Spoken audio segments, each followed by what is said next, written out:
Di video kali ini, kita akan membahas cara menganalisis fundamental saham menggunakan metode Price Earning Ratio. Karena dalam analisa fundamental saham, Price Earning Ratio merupakan salah satu cara yang paling banyak dipakai oleh para investor.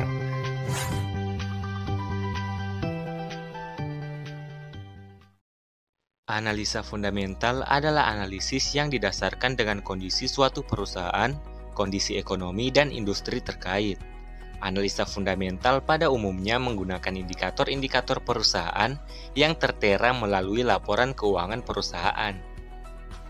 Dalam melakukan investasi ke dalam suatu bisnis dan perusahaan, Anda tentu memilih perusahaan atau bisnis yang memiliki potensi keuntungan yang lebih besar. Oleh sebab itu, menentukan perusahaan terbaik merupakan bagian krusial yang menentukan bagaimana arah dari investasi yang Anda lakukan. Price Earning Ratio atau PER bisa menjadi salah satu analisis saham yang bisa Anda gunakan untuk memilih saham yang tepat dan memberikan Anda keuntungan. Untuk itu, mari kita bahas lebih lanjut tentang apa itu Price Earning Ratio atau PER.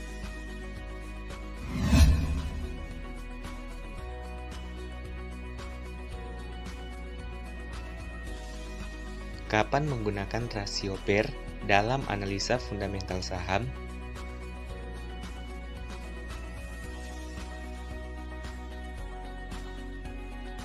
Untuk menentukan harga saham yang overvalued atau undervalued, kita harus membandingkan harga saham satu perusahaan dengan yang lain dalam satu sektor industri yang sama.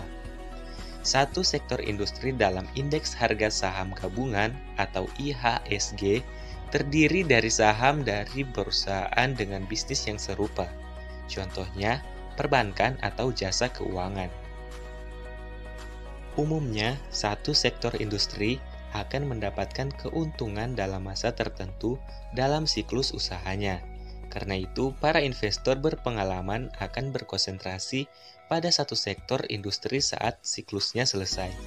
Mereka akan mengukur kesesuaian rasio PER saat ini dengan tingkat ekspektasi yang tercapai pada akhir siklus.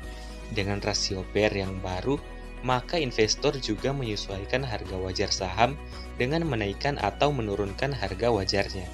Biasanya, hal ini terjadi di Indonesia setelah laporan keuangan kuartalan atau quarterly report dirilis perusahaan. Seiring bertumbuhnya ekonomi, maka wajar apabila terjadi inflasi dalam suatu negara. Untuk mengendalikan inflasi, biasanya bank sentral akan mengeluarkan kebijakan moneter seperti meningkatkan suku bunga untuk menurunkan laju ekonomi dan mencegah kenaikan harga barang yang terlalu cepat. Beberapa perusahaan sangat diuntungkan dalam situasi seperti ini. Perbankan merupakan yang pertama merasakan naiknya pendapatan karena naiknya bunga pinjaman nasabah. Contohnya KPR, leasing kendaraan, dan kredit usaha. Perusahaan tambang juga ikut menikmati naiknya laba karena kenaikan harga komoditi yang diperdagangkan. Sebaliknya, saat ekonomi sedang mengalami resesi, suku bunga akan diturunkan hingga menjadi sangat rendah, sehingga dunia perbankan akan menderita dengan penurunan pendapatan yang signifikan. Tapi jangan salah, justru di saat seperti ini, ada kemungkinan perusahaan otomotif justru mencetak kenaikan pendapatan karena lebih banyak pembeli yang membeli secara kredit. Ingat, total harga pembelian barang secara kredit bisa berbeda 25-40% jika dibandingkan dengan pembelian secara tunai. Penjualan mungkin turun dalam resesi, tapi laba meningkat karena banyak yang membeli dengan menyicil. Banyak contoh skenario kejadian ekonomi lain, di mana PER saham dari sektor industri tertentu akan berubah. Investor dapat mencari saham yang masih murah atau undervalued berdasarkan siklus ekonomi yang sedang terjadi. Manfaat Price Earning Ratio.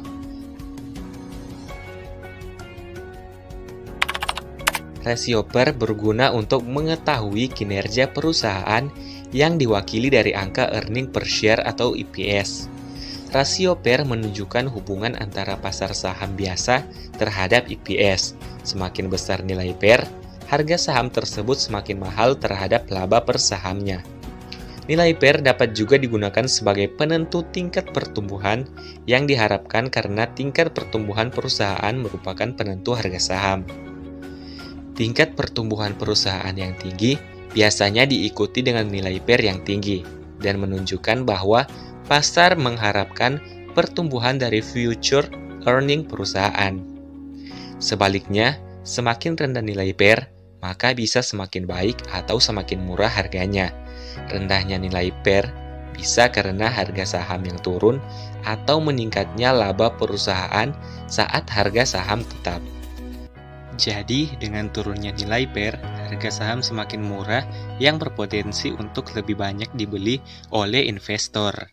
Apalagi jika turunnya dipengaruhi oleh kenaikan laba dari perusahaan.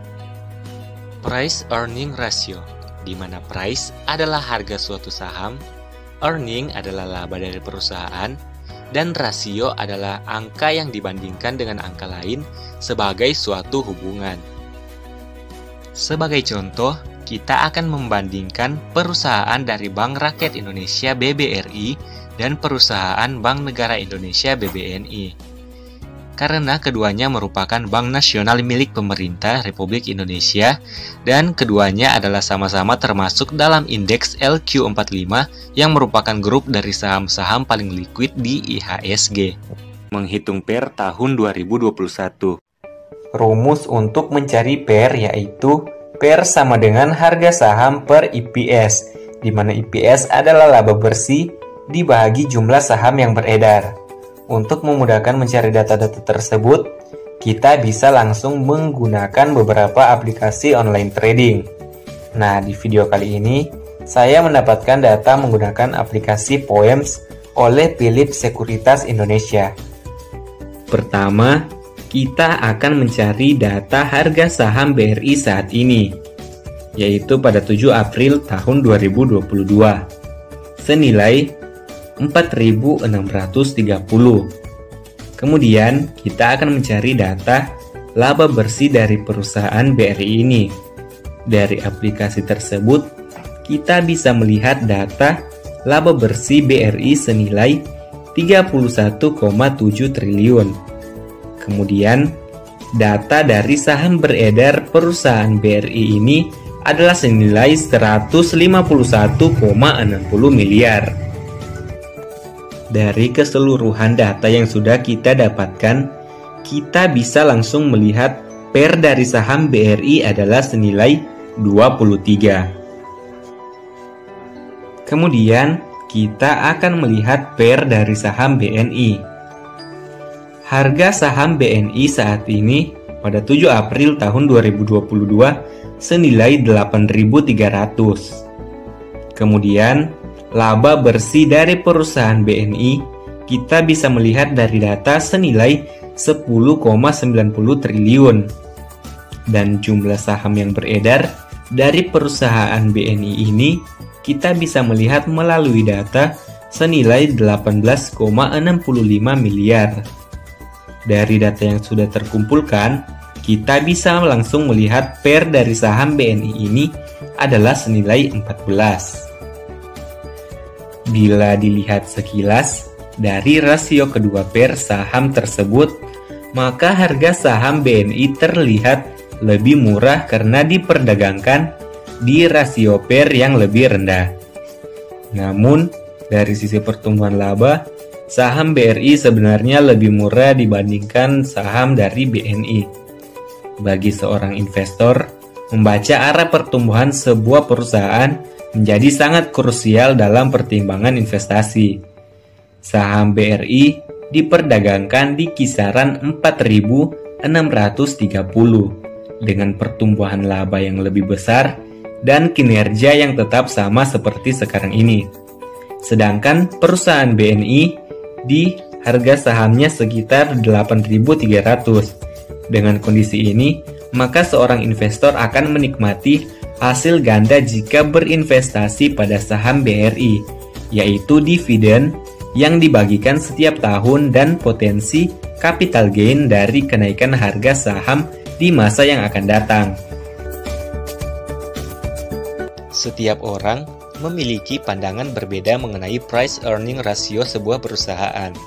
Semua itu bergantung pada stimulus yang diterima, kondisi lingkungan, dan psikologis individu. Persepsi seseorang tentang sebuah entitas bisnis dengan nilai PER tertentu juga dipengaruhi oleh kinerja perusahaan, ekspektasi, dan informasi yang diterima. Rasio PER merupakan rasio yang paling umum digunakan dalam menilai harga wajar saham dalam satu sektor industri. Namun, walaupun PER merupakan rasio yang paling populer dan mudah dihitung, rasio ini juga mempunyai beberapa kekurangan dalam perhitungannya, terutama mengenai pertumbuhan laba dari perusahaan. Tidak semua perusahaan cocok menggunakan analisis PER. Contohnya seperti perusahaan yang rugi karena labanya akan negatif. Tidak ada jaminan PER, suatu saham yang rendah berarti harga sahamnya akan naik di masa depan. Jadi, kita harus mengutamakan kualitas dari suatu perusahaan. PER tidak bisa digunakan sebagai analisis utama untuk menganalisa semua saham. Jadi, lakukanlah analisis fundamental yang lebih komprehensif lainnya.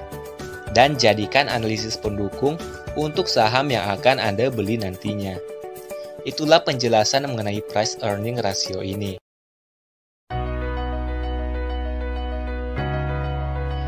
Saham dengan PER rendah sekalipun sebenarnya belum tentu memastikan bahwa saham tersebut akan memberikan keuntungan besar di masa mendatang. Karena sebenarnya banyak indikator yang harus diperhatikan saat melakukan analisis saham.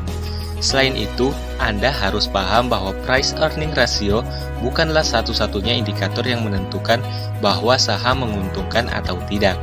Maka dari itu, Anda perlu mempelajari berbagai jenis indikator lain agar investasi yang Anda lakukan lebih mudah. Dengan memahami PER, Anda jadi lebih jeli lagi dalam mempertimbangkan emiten mana saja yang memiliki potensi dalam memberikan Anda keuntungan jangka panjang ketika memutuskan berinvestasi saham di perusahaan tersebut.